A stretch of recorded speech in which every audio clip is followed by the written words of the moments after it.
தீமை செய்கிற பொழுது சுகமாயிருக்கும், பாவம் செய்கிற பொழுது ரசனையாய் செய்வாய். ஆனால் அங்கு போய் நிற்கிற பொழுது, யா அல்லாஹ், இந்த பொய்க்கும் எனக்கும் ஒரு நீண்ட நெடிய தூரம் இருக்க கூடாதா? இந்த புறத்திற்கும் எனக்கும் நீண்ட நெடிய தூரம் இருக்க கூடாதா? இந்த அவதூறு, இந்த மோசடி, இந்த ஏமாற்று, தீமைக்கும் எனக்கும் நீண்ட நெடிய தூரம் இருக்க கூடாதா என்று மனிதன் விரும்புவான். அல்லாஹ் சொல்லிவிட்டு சொல்லுகிறான்,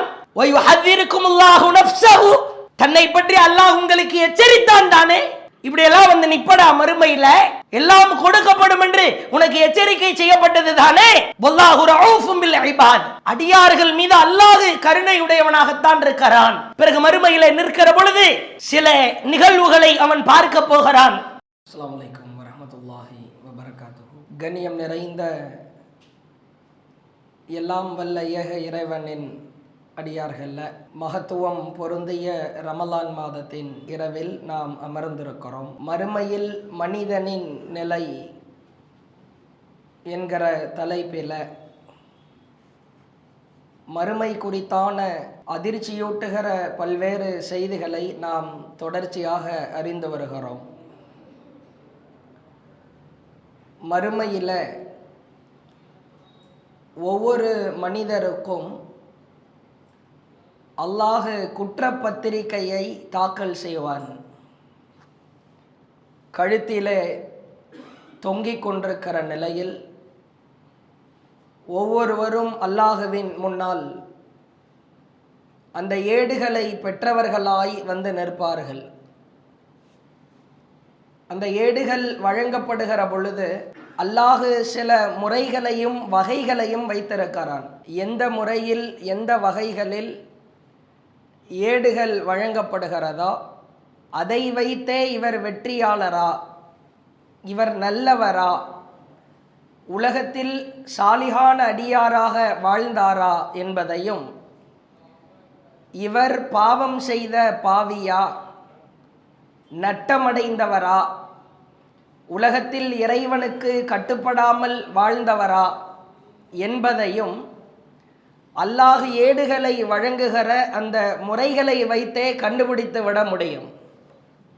அதில் நேற்று இறுதியாய் வழக்கரத்தில் ஏடுகள் வழங்கப்பட்டவர்கள் மகிழ்ச்சிகரமான சூழலிலும் இன்பகரமான நிலையிலும் இருப்பார்கள் என்பது குறித்தான செய்திகளை நாம் அறிந்து கொண்டோம். இவர்கள் முதல் வகையினர். இரண்டாவது வகையினர், அல்லாஹுவிற்கு முன்னால் ஏடுகள் வழங்கப்படுகிற பொழுது நம் வழக்கரத்திலே ஏடுகள் கொடுக்கப்படுமா என்று யோசித்து கொண்டிருக்கிற தருணத்தில் முதுகுக்கு பின்னால் அல்லாஹ் கரங்களை நீட்டச் சொல்லுவான். முதுகுக்கு பின்னால் ஏடுகளை பெற்றவர்களும் பாவிகள், கேடுகட்ட நிலையில் வாழ்ந்தவர்கள், அல்லாஹுவிற்கு கட்டுப்படாமல் வாழ்ந்தவர்கள் என்ற பட்டியலிலே சேர்க்கப்படுகிறார்கள். இழிவை சந்திக்கிறார்கள். இவர்கள் இரண்டாவது வகையினர். பிறகு மூன்றாவது வகையினரை நீங்கள் பார்க்க வேண்டும். திருமறை குர்ஆனில் சூரா ஹாக்கா 69வது அத்தியாயம் 25வது வசனம் முதல் 35வது வசனம் வரைக்கும் அல்லாஹ் சொல்லுகிற சில முக்கியமான எச்சரிக்கைகளை இந்த வசனத்திலே நாம் பார்க்க வேண்டும். உண்மையில் குலைகளை நடுங்கச் செய்கிற, உள்ளங்களை எல்லாம் நொறுக்கி தள்ளுகிற வகையில் அந்த வார்த்தையின் வீரியமும் இறைவனின் வார்த்தையின் கனமும் அமைந்திருப்பதை நம்மால் காண முடிகிறது. ஏடுகள் வழங்கப்படுகிற சபையில் நின்றால் ரைட் ஹேண்டில் வலக்கரத்தில் வாங்கிட்டு ஓடிடணும். முதுகுக்கு பின்னால் வாங்கினால் கேவலம்தான். அல்லாஹ் பெருங்கொண்ட கூட்டத்தார்களுக்கு ஏடுகள் வழங்குகிற முறைகள் குறித்து சொல்லுகிறான். வந்து நிற்பார்கள், ஏடுகள் வழங்கப்பட காத்து கொண்டிருப்பார்கள். அந்த குற்றப்பத்திரிகையை அல்லாஹ் இப்பொழுது சமர்ப்பிக்க போகிறான். உலகத்தில் அவர்கள் 60 வருட காலம் 70 வருட காலம் வாழ்ந்த வாழ்க்கையை அல்லாஹ் செதுக்கி வைத்திருக்கிறான். ஒரு சிறிய கடுகை கோடி பங்காக வைத்து அதில் ஒரு சிறிய பங்கின் அளவிற்கு கூட அல்லாஹ் அவன் வாழ்க்கையிலே எந்த ஒன்றையும் விட்டுவிடவில்லை. அப்படிப்பட்ட அந்த ஏடை அல்லாஹ் வழங்கப் போகிறான். பெருங்கொண்ட கூட்டத்தார்கள் நிற்கிற பொழுது சில பேர் ஏடுகளை வாங்குவதற்காக வருவார்கள். அல்லாஹ் அவர்களை நோக்கி உங்களின் இடக்கரத்தை நீட்டுங்கள் என்பான். இடதுகரம் நீட்டப்படும். இடதுகரத்திலே ஏடுகள் வாங்கியவர்கள் அவ்வளவுதான், கேவலத்தின் உச்சம்தான்.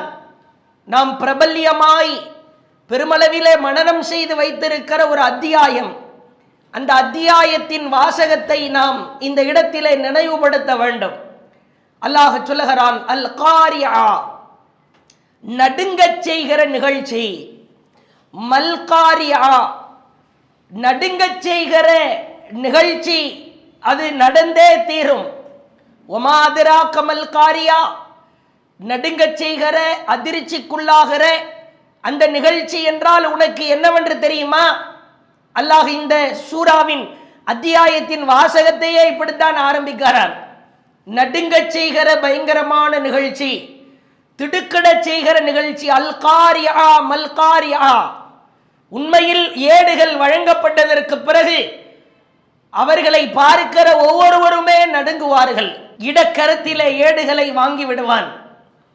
69வது அத்தியாயம் 25 முதல் 35 வரைக்கும் அல்லாஹ் அந்த கடுமையை பேசுகிறான்.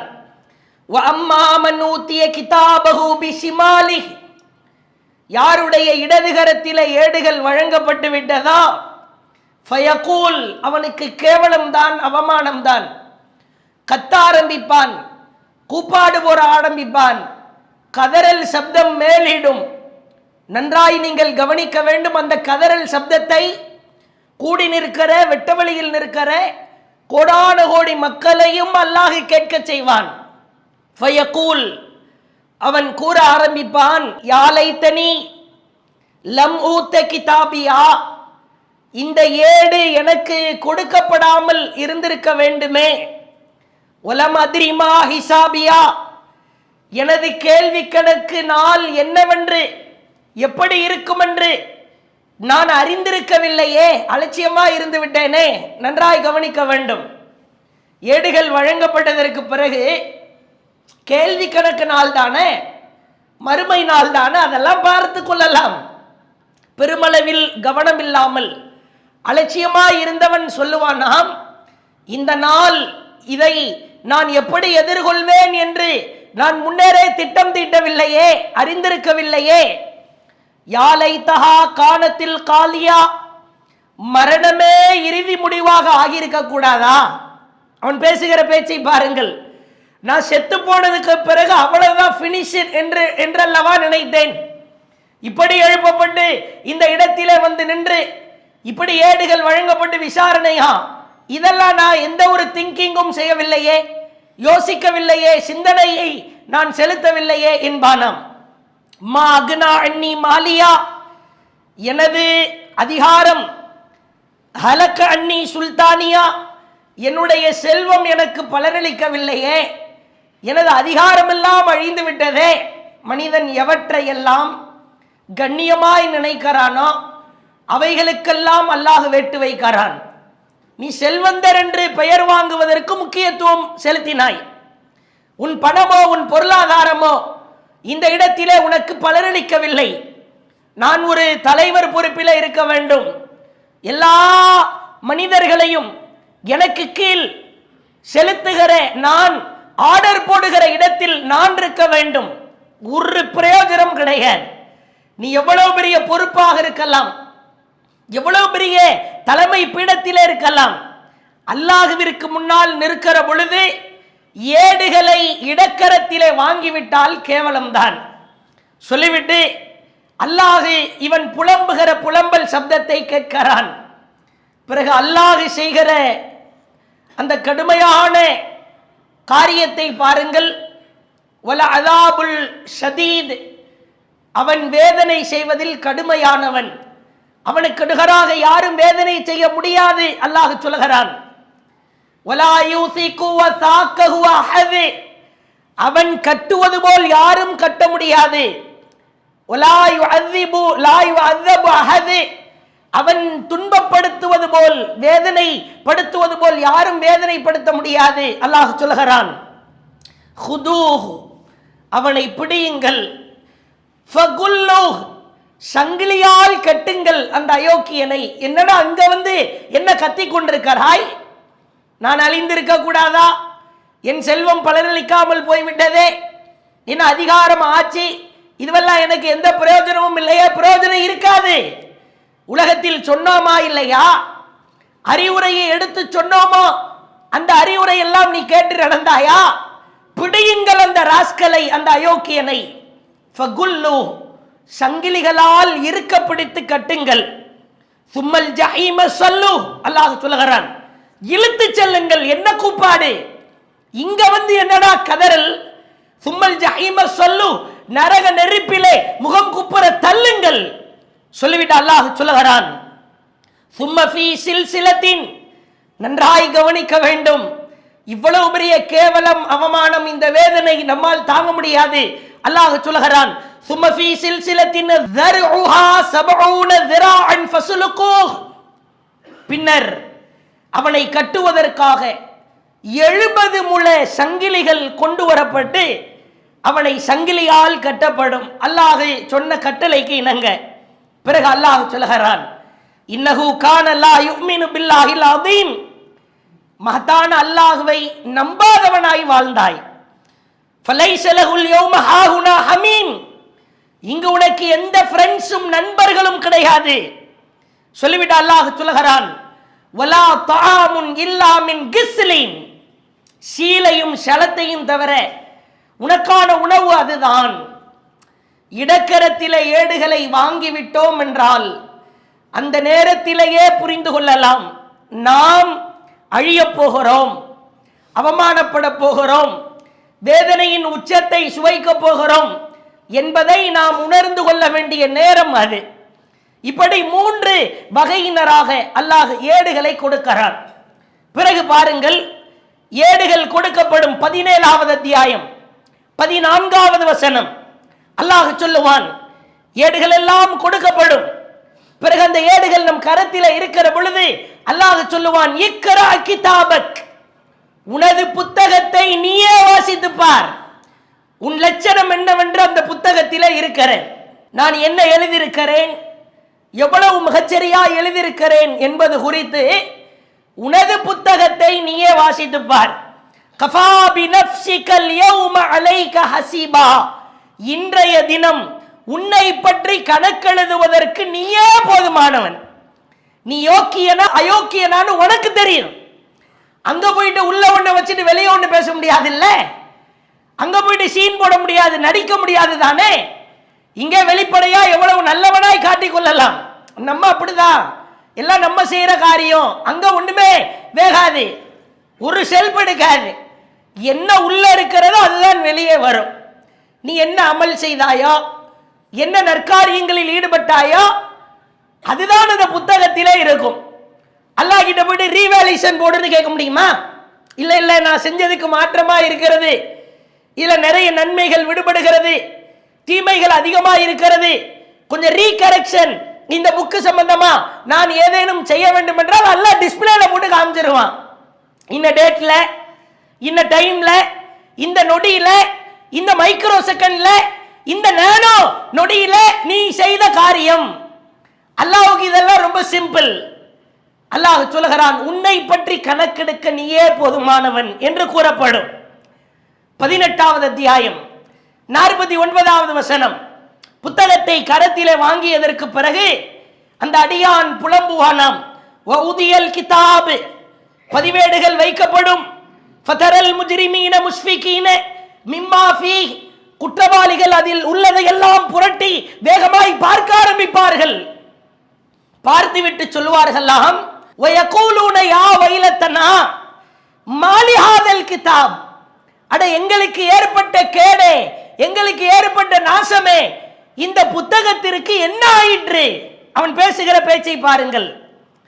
லா யுகாதிரு சகீரத்தன் வலா கபீரத்தன் இல்லா அஹ்ஸாஹா, ஒரு சிறிய காரியத்தையும் பெரிய காரியத்தையும் விடாமல் அத்துணையும் இந்த புத்தகத்தில் இருக்கிறதே, அவனையே ஒப்புக்கொள்ள வைப்பான் அல்லாஹ். சிறிய காரியம் செய்தாயா, சிறிய பாவத்தில் ஈடுபட்டாயா, புத்தகத்தில் இருக்கும். பெரிய காரியம் பெரிய பாவத்தில் ஈடுபட்டாயா, அதுவும் இருக்கும். வஜது மா அமிலு ஹாதிரா வலா யத்லிமு ரப்புக ஹதா, உமது இறைவன் எவருக்கும் அநியாயம் செய்ய மாட்டான். பிறகு பாருங்கள், புத்தகம் வலக்கரத்திலே பெற்றுவிட்டோம் என்றால் வெற்றி, முதுகுக்கு பின்னாலோ இடக்கரத்திலோ வாங்கிவிட்டால் அந்த அடியான் சொல்லுகிற வார்த்தையை பாருங்கள். 3வது அத்தியாயம் 30வது வசனம் அல்லாஹ் சொல்லுகிறான், யௌம தஜிது குல்லு நஃப்ஸின் மா அமிலத் மின் கைரின் முஹ்லரா, ஒவ்வொருவரும் தான் செய்த நன்மையையும் வமா அமிலத் மின் சூ, தாங்கள் செய்த தீமையையும் அப்படியே பார்க்க ஆரம்பிப்பார்கள். தவத்து லவ் அன்ன பைனஹா வ பைனஹு அமதம் பஈதா, தனக்கும் அந்த தீமைக்கும் இடையே நீண்ட நெடிய தூரம் இருக்க வேண்டும் என்று ஆசைப்படுவார். எப்படி அல்லாஹ் தெளிவுபடுத்துகிறான் என்று பாருங்கள். இப்போ உனக்கு பக்கமா தெரியும், தீமை செய்கிற பொழுது சுகமாயிருக்கும், பாவம் செய்கிற பொழுது ரசனையாய் செய்வாய். ஆனால் அங்கு போய் நிற்கிற பொழுது, யா அல்லாஹ், இந்த பொய்க்கும் எனக்கும் ஒரு நீண்ட நெடிய தூரம் இருக்கக்கூடாதா, இந்த புறத்திற்கும் எனக்கும் நீண்ட நெடிய தூரம் இருக்கக்கூடாதா, இந்த அவதூறு, இந்த மோசடி, இந்த ஏமாற்று, இந்த தொழாமல் தூங்குதல், பிறரிடத்தில் சொத்தை அபகரித்தல், பிறருடைய பொருளுக்கு ஆசைப்படுதல், இந்த தீமைக்கும் எனக்கும் நீண்ட நெடிய தூரம் இருக்கக்கூடாதா என்று மனிதன் விரும்புவான். அல்லாஹ் சொல்லிவிட்டு சொல்லுகிறான், தன்னை பற்றி அல்லாஹ் உங்களுக்கு எச்சரித்தான் தானே. இப்படியெல்லாம் வந்து நிப்படா, மறுமையில் எல்லாம் கொடுக்கப்படும் என்று உனக்கு எச்சரிக்கை செய்யப்பட்டது தானே. வல்லாஹு ரഊஃபும் பில் இபாத், அடியார்கள் மீது அல்லாஹ் கருணை உடையவனாகத்தான் இருக்கிறான். பிறகு மறுமையில் நிற்கிற பொழுது சில நிகழ்வுகளை அவன் பார்க்க போகிறான். அந்த நிகழ்வுகளை பார்ப்பதற்கு முன்னால் அவன் வாயிலிருந்து வருகிற வார்த்தையை பாருங்கள். 78வது அத்தியாயம் 40வது வசனம், இன்னா அன்தர்னாக்கும் அதாபன் கரீபா, அந்நாளில் அருகிலே இருக்கிற வேதனையை உங்களுக்கு நாம் எச்சரிக்கை செய்கிறோம். சொல்லிவிட்டு அல்லாஹ் சொல்லுகிறான், யௌம யந்துருல் மர்உ, மனிதன் அந்நாளில் ஆசைப்படுவான், மா கத்தம்து யதா வயகூலுல் காஃபிர் யா லைத்தனி குன்து துராபா, நான் மண்ணாக ஆகியிருக்க கூடாதா. எதுக்கு மனுஷனா பிறந்தன்னு தெரியலையே.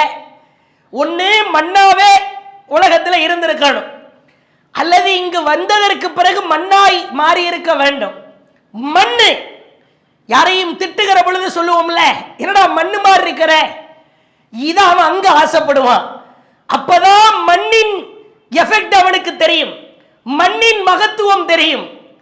மண்ணுக்கு எந்த பிரயோஜனமும் இல்லை, எந்த விதமான கேள்வி கணக்கும் இல்லை.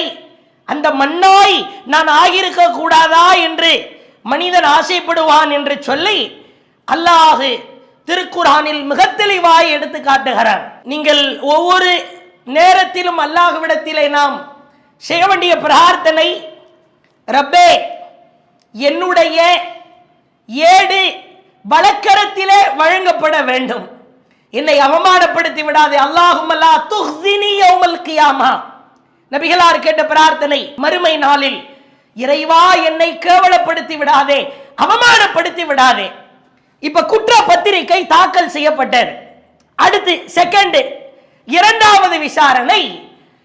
இந்த குற்ற பத்திரிகையை எடுத்து அல்லாஹ் ஒரு தராசில நிற்க போகிறான்.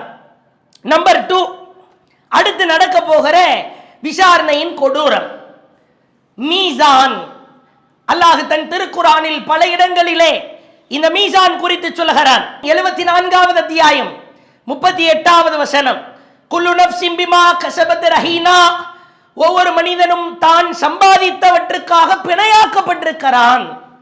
என்னவெல்லாம் உலகத்தில் நன்மையை சம்பாதித்தாயோ, தீமையை சம்பாதித்தாயா அவைகள் அத்துணையும் அங்கு வந்து நிற்கும்.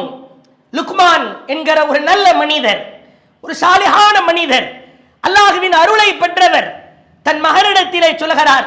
31வது அத்தியாயம் 16வது வசனம், யா புனையே, என் அருமை மகனே, இன்னஹா இன் தகு மிஸ்கால ஹப்பத்தின் மின் ஹர்தல், ஒரு பொருள் அது கடுகின் விதையளவாக இருந்தாலும், கடுகின் விதையளவாக இருந்தாலும், ஃபதகுன் ஃபீ ஸஹரத்தின் அவ் ஃபி ஸமாவாத்தி அவ் ஃபில் அர்ல், அது பாறைக்கு அடிகிலோ, அந்த கடுகுடைய சின்ன விதை அது பாறைக்கு அடிகிலோ அல்லது வானத்திலோ அல்லது பூமியின் ஆழத்திலோ இருந்தாலும், சொல்லிவிட்டு தன் மகனுக்கு அறிவுரை சொல்கிறார்.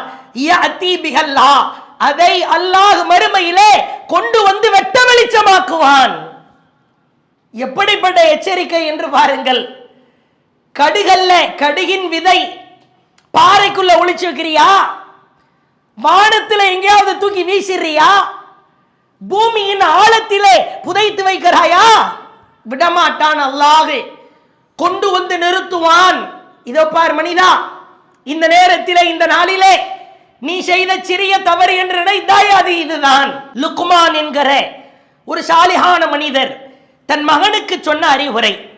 இப்பொழுது பாருங்கள், இந்த பாறைக்குள்ளாக வானத்திலோ பூமியிலோ புதைத்து வைக்கப்படுகிற சிறிய காரியமாக இருந்தாலும் அல்லாஹ் தராசிலே வந்து எடை போட்டு நிறுத்து காட்ட போகிறார். அல்லாஹ் எடை போட்டு நிறுத்து காட்டுவது உறுதி. ஒரு நாள் அல்லாஹுவின் தூதர் அவர்கள் அமர்ந்திருக்கிறார்கள். அனஸ் ரலியல்லாஹு அவர்கள் நபிகளாரோடு கிட்டத்தட்ட 10 வருடங்களுக்கு நெருக்கமாக பணிவிடை செய்த உம்மு சுலைம் ரலியல்லாஹு அவர்களின் மகன் அனஸ் ரலியல்லாஹு, ரொம்ப துடிப்பான ஒரு இளைஞர், நல்ல ஷார்ப்பான ஒரு இளைஞர். எப்படிப்பட்ட கவலை என்று பாருங்கள் அவருக்கு. அல்லாஹுவின் தூதர் இருக்கிறார்கள். சஅல்து நபிய ஸல்லல்லாஹு அலைஹி வஸல்லம், அல்லாஹுவின் தூதரிடத்திலே நான் கேட்டேன், ஐயஸ்ஃபஅலி யௌமல் கியாமா, அல்லாஹுவின் தூதரே, நாளை மறுமையில் எனக்காக பரிந்துரை செய்வீர்களா? அனஃபாயில், நான் நிச்சயம் உனக்கு பரிந்துரை செய்கிறேன் அனஸே, கவலை வேண்டாம். நற்செய்தி, அனஸ் ரலியல்லாஹு அவங்க எப்படிப்பட்ட சாலிகானவர், எவ்வளவு சிறந்தவர். அந்த தோழர், அந்த மகத்தான நபி தோழர் நபிகளாரிடத்திலே கேட்கிறார்கள், நாளை மறுமையில் எனக்காக பரிந்துரை செய்வீர்களா? கண்டிப்பா செய்யறப்பா. அனஸ் ரலியல்லாஹு அவங்க விடல. அடுத்து கேட்கிறார்கள், யா ரசூலல்லாஹ் ஃபஐன அத்லுபுக, உங்களை மறுமையில் நான் எங்கே தேடுவது? நீங்கள் நபி, அல்லாஹ்வின் தூதர், கண்ணியமான ஒரு பதவியில இடத்திலே இருப்பீர்கள். பரிந்துரைக்காக வரணும்னா எங்க வந்து நிக்கணும்? ஏன்னா அனஸ் ரலியல்லாஹு அவங்க நபி தோழர் தான். அவர்களுக்கு இருக்கிற கண்ணியம் இருந்தாலும் நபிமார்களுக்கு நிகராக அல்லாஹ் ஆக்க மாட்டான். அனஸ் ரலியல்லாஹு அவங்க கேட்கிறாங்க, ஃபஐன அத்லுபுக், உங்களை நான் எங்கே தேடுவது? அப்ப அல்லாஹ்வுடைய தூதர் சொல்றாங்க, நன்றாக கவனிக்க வேண்டும், முக்கியமான ஒரு பாயிண்ட் இதுதான். உத்லுபுனி அவ்வல மா தத்லுபுனி அலஸ் சிராத், மறுமையில் நீ வந்து நிற்கிற பொழுது சிராத் என்கிற ஒரு பாலம், நரகத்திற்கு மேல் போடப்படுகிற ஒரு பாலம், அந்த பாலத்திலே என்னை நீ பார்க்கலாம். நரகத்துக்கு மேல அந்த பாலம் இருக்கும். சொர்க்கத்திலே நுழைய வேண்டுமானால் அந்த பாலத்தை கடந்து தான் செல்ல வேண்டும். அந்த பாலத்தின் அருகில நின்று கொண்டு இறைவா காப்பாற்று, இறைவா காப்பாற்று என்று நான் சொல்லிக் கொண்டே இருப்பேன். இது முதலாவது இடம். இரண்டாவது, அலல் மீசான், மீசான் தராசு நிறுக்கப்படுகிற இடத்தில் நான் இருப்பேன். அனஸ்ரல் அவங்க திரும்பவும் கேட்கிறாங்க, ஃபஇல்லம் அல்கக இண்டல் மீசான், மீசான் தராசு நிறுக்கப்படுற இடத்திலையும் உங்களை பார்க்க முடியலன்னா வேறு எங்கே பார்ப்பது? அல்லாஹ்வுடைய தூதர் சொல்றாங்க, ஃபத்லுபுனி இண்டல் ஹவுல், கௌசர் தடாகத்துக்கு அருகில வந்துருங்க. அந்த கௌசர் தடாகத்தின் அருகிலே நான் நீர் புகட்ட காத்து கொண்டிருப்பேன். ஃபர்ஸ்ட் இடம், சொர்க்கத்தில் நுழைய வேண்டுமானால் நரகத்திற்கு மேல் போடப்பட்டிருக்கிற அந்த பாலம், அதுல ரசூலுல்லாஹ்வை பார்க்கலாம். அங்க இல்லையா, நன்மை தீமைகளை எடை போட்டு நிற்கிற மீசான் தராசு நிற்கப்படுற இடம் அங்க பார்க்கலாம்.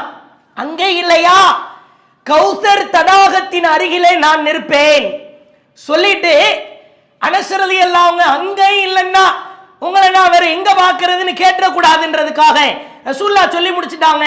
ஃபஇன்னி லா உக்திஉ ஹாதிஹி ஸலாஸல் மவாத்தின், இந்த 3 இடத்துல ஒரு இடத்துல கண்டிப்பா இருப்பேன், உனக்கு சந்தேகமே வேண்டாம் அப்படின்னு சொல்லி அல்லாஹ்வுடைய தூதர் முடிக்கிறாங்க. 3 முக்கியமான இடங்கள். சிராத், இந்த பாலம் குறித்து இன்ஷா அல்லாஹ் நாம் பார்க்கவிருக்கிறோம். இந்த பாலத்தை கடந்தே தீர வேண்டும். நபிமார்களாக இருந்தாலும், சாலிஹானவர்களாக இருந்தாலும், ஷஹீதுகளாக இருந்தாலும் அவரவர் செய்த நன்மைக்கு தகுந்தார் போன்று இந்த பாலத்தை கடந்தே தீர வேண்டும். பிறகு நன்மை தீமைகளை எடை போட்டு நிற்கிற மீசான் என்கிற இடம் அல்லாஹ் திருக்குர்ஆனிலே சொல்கிறான். 7வது அத்தியாயம் 8வது வசனம், வல் வஸ்னு யௌமைதினில் ஹக், அந்நாளில் நன்மை தீமைகளை எடை போடுதல் அது உண்மை, ஹக்கு. ஃபமன் சக்குலத் மவாஸினுஹு, யாருடைய நன்மையின் எடைகள் கனத்து விடுகிறதோ, ஃபௌலாயிக ஹுமுல் முஃப்லிஹூன், அவர்கள்தான் வெற்றியாளர்கள். அல்லாஹ் மற்றொரு வசனத்திலே சொல்கிறான், வமன் கஃபத் மவாஸினுஹு, யாருடைய நன்மையின் எடைகள் லேசாகி விடுகிறதோ, தீமையின் எடைகள் கனத்து விடுகிறதோ, ஃபௌலாயிக அல்லதீன ஹஸிரு அன்ஃபுஸஹும் பிமா கானூ பிஆயாத்தினா யظ்லிமூன், அவர்களே நமது வசனங்களில் நம்மை நம்புவதில் அநியாயம் செய்த காரணத்தினால் தமக்குத்தாமே ஏற்படுத்தி கொண்ட நஷ்டம் அது. அல்லாஹ் நிறுத்து பார்ப்பான். எப்படி நிறுத்து பார்ப்பான்? அல்லாஹ்வின் தூதர் சொன்னார்கள், மீசான் தராசிற்கு 2 பக்கங்கள் இருக்கிறது. நம்ம அப்படி இமேஜின் பண்ணக்கூடாது. கடந்த காலத்திலே பார்த்திருக்கலாம், தராசு தட்டிலே ஒரு தட்டிலே படிக்கற்களை வைப்பார்கள், மற்றொரு தட்டிலே அளவு செய்கிற பொருட்களை வைத்து நிற்பார்கள்.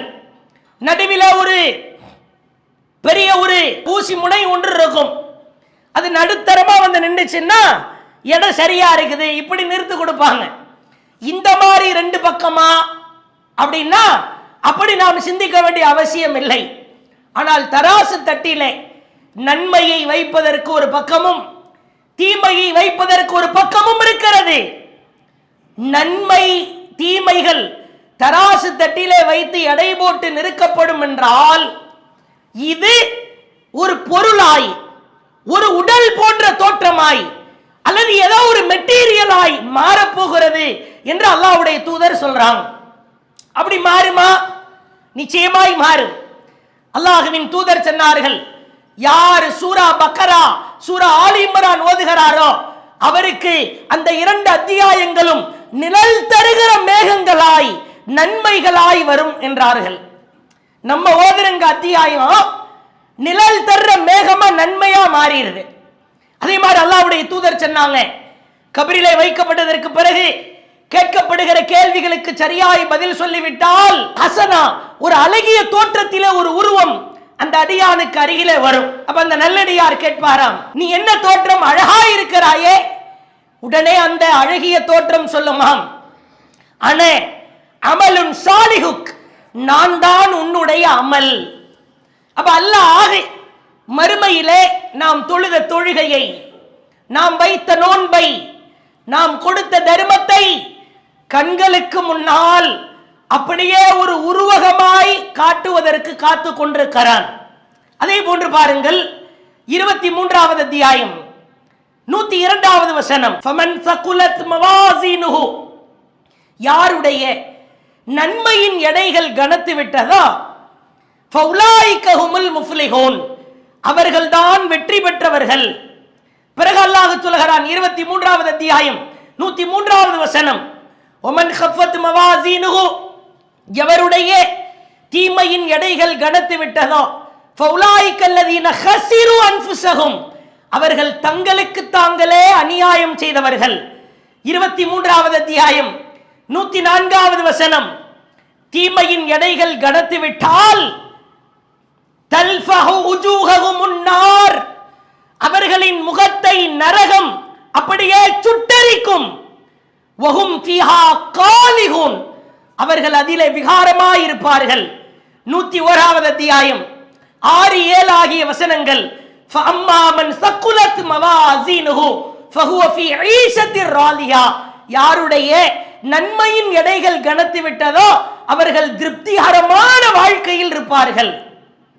அடுத்து அல்லாஹ் சொல்கிறான், வஅம்மா மன் கஃபத் மவாஸீனுஹு, யாருடைய தீமையின் எடைகள் கனத்து விட்டதோ ஃபஉம்முஹு ஹாவியா, அவர்கள் ஹாவியா என்கிற இடத்திலே இருப்பார்கள். அதுதான் நரகம். அல்லாஹ் சொல்கிறான். அதே போன்று பாருங்கள், நாளை மறுமையிலே யாருக்கும் அநீதி இழைக்கப்படாது. துல்லியமான தராசுகளாய் அந்த தராசுகள் இருக்கும். அல்லாஹ் சொல்கிறான் 21வது அத்தியாயம் 47வது வசனம், வனதஉல் மவாஸீனல் கிஸ்தி லியௌமில் கியாமா, மறுமை நாளுக்காக நியாயமான தராசுகளை, துல்லியமான தராசுகளை ஏற்படுத்துவோம். ஒரு தங்கத்தினுடைய ஒரு மில்லிகிராம கூட அளந்து சொல்லிடுறானே, காத்துப்படாமல் காற்று புகாமல் அதற்கென்று ஒரு கண்ணாடி தராசை வைத்துக் கொண்டு மூடியவாறு இத்தனை மில்லிகிராம் இருக்கிறது என்கிறான். இவனே இவ்வளவு சிற்றறிவை வைத்து கண்டுபிடிப்பான் என்று சொன்னால் அல்லாஹ் உருவாக்குகிற தராசு சாதாரண தராசாக இருக்குமா? சொல்லிவிட்டு அல்லாஹ் சொல்கிறான், ஃபலா துத்லமு நஃப்சுன் ஷைஆ, எவரும் சிறிதளவும் அநீதம் செய்யப்பட மாட்டார்கள். அல்லாஹ் அடுத்து சொல்கிறான், வ இன் கான மிஸ்கால ஹப்பா மின் ஹர்தல், கடுகின் விதையளவா இருந்தாலும் அதைனா பிஹா, அதை நாம் கொண்டு வருவோம். வ கஃபா பினா ஹாசிரின், கணக்கெடுப்பதற்கு நாமே போதுமானவர்கள்.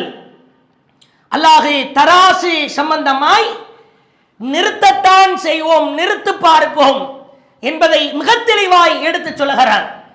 வேறொரு வசனத்திலே பார்க்கிறோம், அல்லாஹ் சொல்லுகிற அற்புதமான ஒரு வசனம், நாளை மறுமையிலே அவர்களின் நன்மைகளை தீமைகளை வஜது மா அமிலு ஹாதிரா, கண்களுக்கு முன்னால் காண்பார்கள்.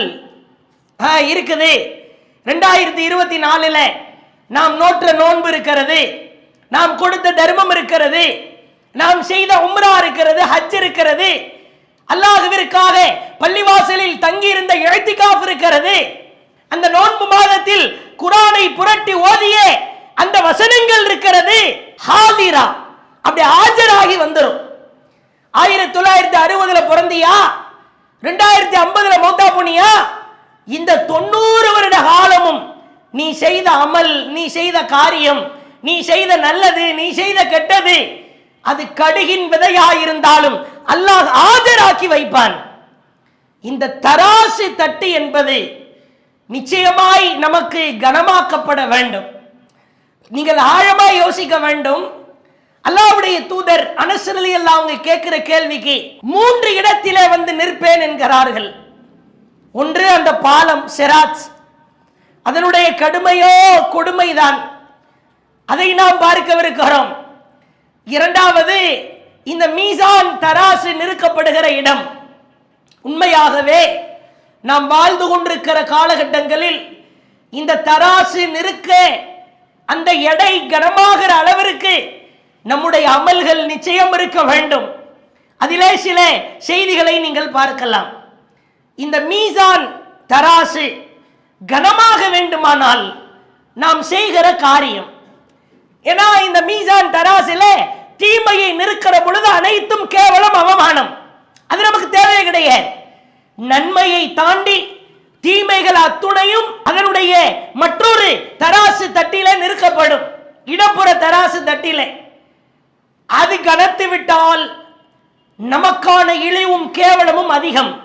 நம் நன்மையின் தராசு அதிகரிக்க வேண்டும். அல்லாஹ்வின் தூதர் சொன்னார்கள், சுனன் திருமதி என்கிற நபி மொழி தொகுப்பிலே பதிவு செய்யப்பட்டிருக்கிற தூலஉல் மவாஸீனு யௌமல் கியாமா, கியாமத்து நாளிலே தராசு தட்டுக்கள் கொண்டு வரப்படும்.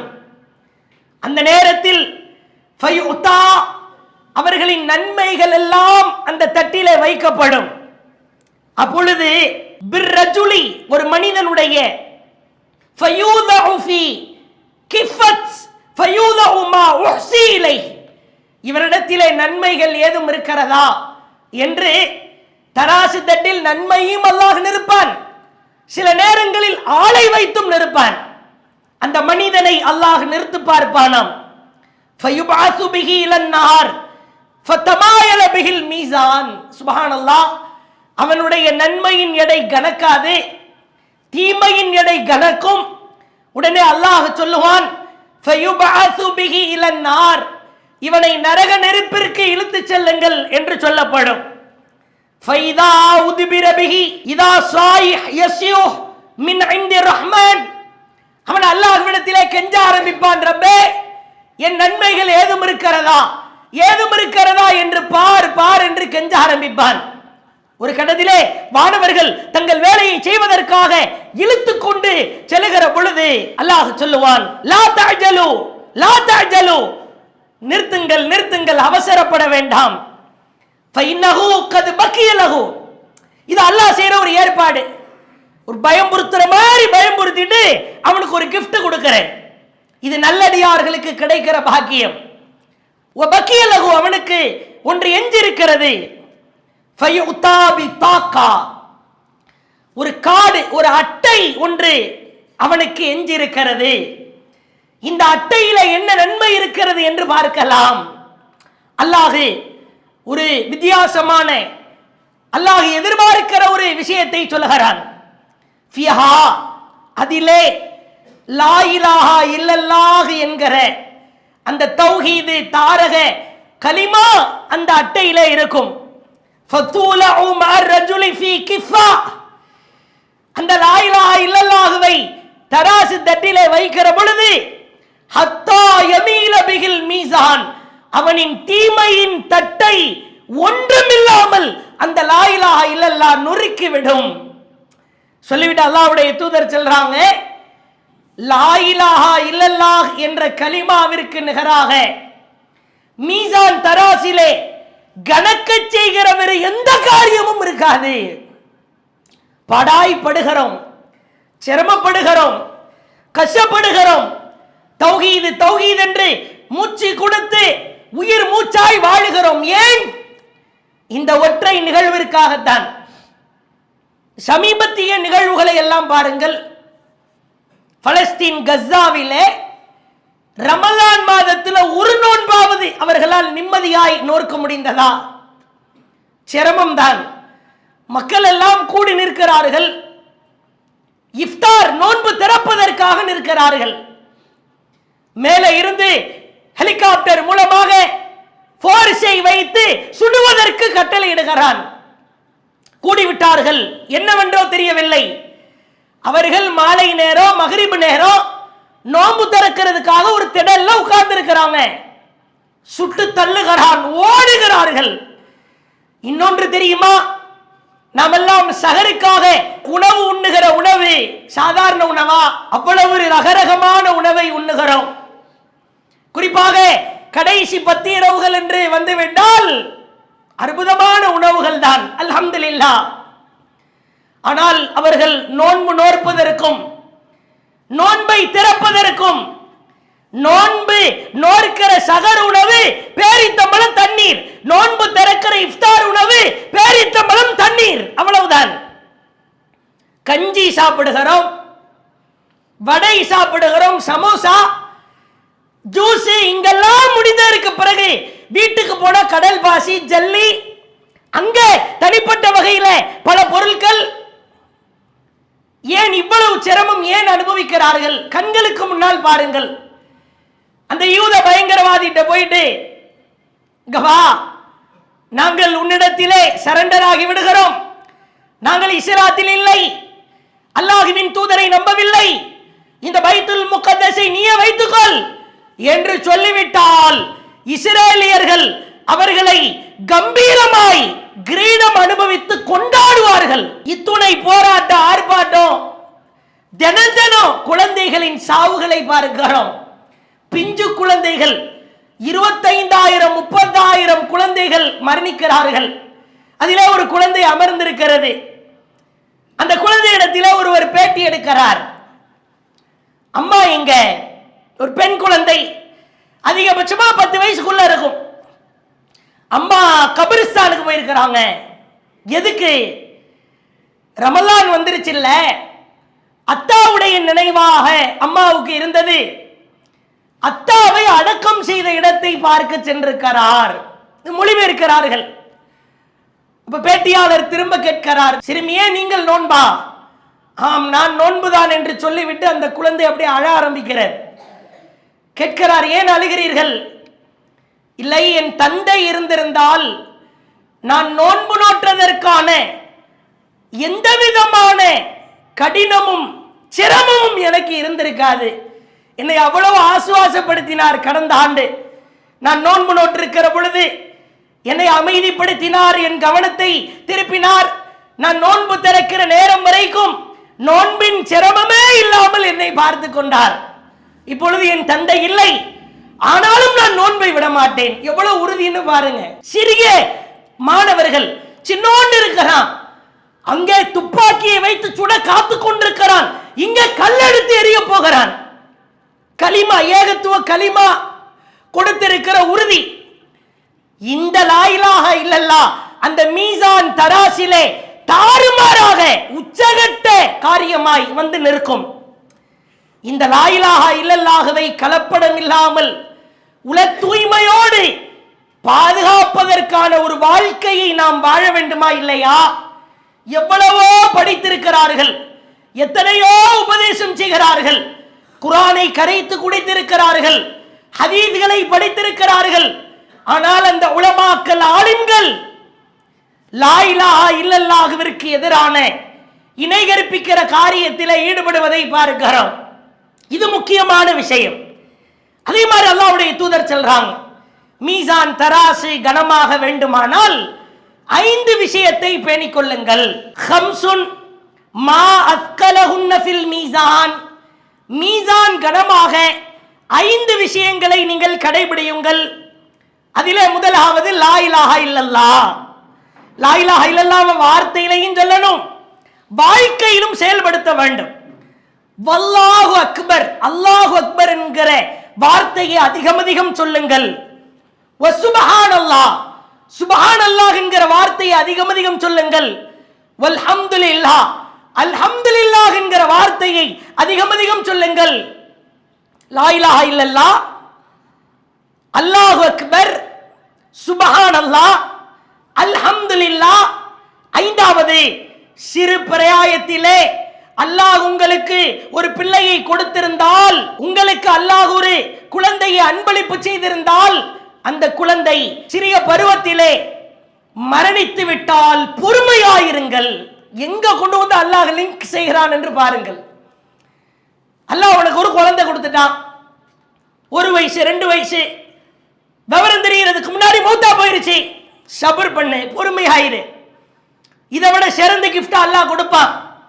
அப்படி கொடுக்கலையா, அதை விட பெரிய கிஃப்ட் மீசான்ல உன் நன்மையின் எடை கனமாகும். லா இலாஹ இல்லல்லாஹ், அல்லாஹு அக்பர், சுப்ஹானல்லாஹ், அல்ஹம்துலில்லாஹ். நீங்கள் யோசித்து பாருங்கள், நம்மிலே ஒருவர் கபிரிலே உட்கார்ந்து கொண்டு நான் இப்ப அல்ஹம்துலில்லாஹ் சொல்றேன்னு சொன்னா அங்கு ஏற்கப்படுமா? அங்க சொல்லத்தான் முடியுமா? அல்காரியா மல்காரியா அங்கே திடுக்கிட செய்கிற நிகழ்ச்சி நடந்து கொண்டிருக்கிற பொழுது லா இலாஹ இல்லல்லாஹ் சொல்லிக்கிறேன், அல்ஹம்துலில்லாஹ் சொல்லிக்கிறேன், நன்மை எழுதிக்கங்க. அடே, உன் மரணத்தின் பொழுதே உன் புத்தகம் மூடப்பட்டது, அவ்வளவுதான். இங்க வந்து நீ லா இலாஹ இல்லல்லாஹ் சொன்னா என்ன, சொல்லலன்னா என்ன? எளிமையான வார்த்தைகள், திக்ருகள், அதை கூட நம்மில் பெரும்பாலானோர் சொல்வதில்லை. நான் உதாரணத்திற்கு சொல்லுகிறேன், கண்களுக்கு முன்னால் நடந்த சம்பவத்திற்காக சொல்லுகிறேன். இதே ரமலான் மாதம் பலஸ்தீனிலே கஸாவிலே மாவு கொடுக்க போகிறோம் வாருங்கள் என்று அறிவிக்கிறார்கள். சாப்பாடு, ரொட்டி சுடுறதுக்காக மாவு வழங்க போகிறோம். கூட்டமே குழுமுகிறது. கூட்டத்தை கட்டுப்படுத்துவதற்காக அங்கே போர்ஸ் படை வீரர்கள் கொஞ்சம் அப்படியே கலைக்க முற்படுகிறார்கள். மாவு மூடையெல்லாம் ரோட்ல கொட்டி கிடக்குது. அதிலே ஒருவர் நன்றாய் கவனிக்க வேண்டும், ரொட்டி சுடுகிற மாவு தெருவிலே மணலிலே புரண்டு கிடக்கிறது. அத அருகில் இருக்கிற ஒரு பையில அள்ளி அள்ளி போட்டுகிறார். போட்டதோடு நிறுத்தி கொள்ளாமல் மாவை எல்லாம் எடுத்து மேனியிலே தடவுகிறார். அல்லாஹ் அக்பர் என்கிறார், அல்ஹம்துலில்லாஹ் என்கிறார். அந்த மாவிலேயே சஜதா செய்கிறார். எனக்கு கிடைத்திருக்கிற இந்த பேர் அருட்கொடை, அல்லாஹ் எனக்கு கொடுத்திருக்கிற நியமத்து. ஒருவர் என்ன செய்கிறார், கைகளில ஒரு 5 கிலோ 10 கிலோ நெருக்கமான மாவு முடை தூக்கி போட்டு கேட்ச் பிடிக்கிறாரு. போகிற வழியில எல்லாம் சுப்ஹானல்லாஹ் அல்ஹம்துலில்லாஹ் சுப்ஹானல்லாஹ் அல்ஹம்துலில்லாஹ் சொல்லிக்கிட்டே போறாரு. உடனே மாவு முடைய ஓரமாக வைத்துக் கொண்டு அந்த இடத்திலேயே சஜிதாவில் விழுகிறார். ஒன்றுமே கிடைக்கவில்லை. ஒரு இடத்திலே பேட்டி எடுக்கிறார்கள். ஒரு மூடை மாவு எடுத்துட்டு போறீங்களா, இவ்வளவு ஹாப்பியா சந்தோஷமா? ஏன்? முதல் ரமலானில் இருந்து 7 நோன்புகள் முடிந்து விட்டது. அவர் அந்த நேரத்தில் சொன்ன செய்தி, நாங்கள் 7 நோன்புகளும் சகர் உணவு உண்ணவில்லை. இந்த ஒரு மாவு மூடையை வைத்து ஒரு 4 நோன்புகளை ரமலான்களை எங்களுடைய குடும்பமே சகர் உணவு உண்ணுவோம். வெறும் சுப்ஹானல்லாஹ் அல்ஹம்துலில்லாஹ் நம் வாயில் வர மறுக்கிறது. சாப்பிடும் பொழுது பிஸ்மில்லா, சாப்பிடு முடித்ததற்கு பிறகு அல்ஹம்துலில்லாஹ், நடக்கிற பொழுது, டிராவல் செய்கிற பொழுது, இருசக்கர வாகனத்திலே போகிற பொழுது, பள்ளிவாசலில் இருந்து வீட்டுக்கு வருகிற பொழுது, எப்பொழுது பார்த்தாலும் தடவுகிறது போன்று மொபைலை எடுத்து தடவி கொண்டிருக்கிறோம். அல்லாஹ் எவ்வளவு அருட்கொடைகளை தந்திருக்கிறான். சுப்ஹானல்லாஹ் அல்ஹம்துலில்லாஹ் நம் வாயிலே வருகிறதா? அல்லாஹ்வின் தூதர் சொன்னார்கள், லா இலாஹா இல்லல்லாஹ் அல்லாஹு அக்பர் சுப்ஹானல்லாஹ் அல்ஹம்துலில்லாஹ் மீசான் தராசை நன்மையின் எடையை கனமாக்கும் என்றார்கள். இந்த துல்லியமான மீசான் தராசு கனமாக்கப்பட வேண்டுமானால் அல்லாஹ்வின் விசாரணை நாள், அந்த நாள் எப்படி இருக்கும் என்பது குறித்து இன்ஷா அல்லாஹ் தொடர்ச்சியாக நாம் அறிந்து கொள்வோம்.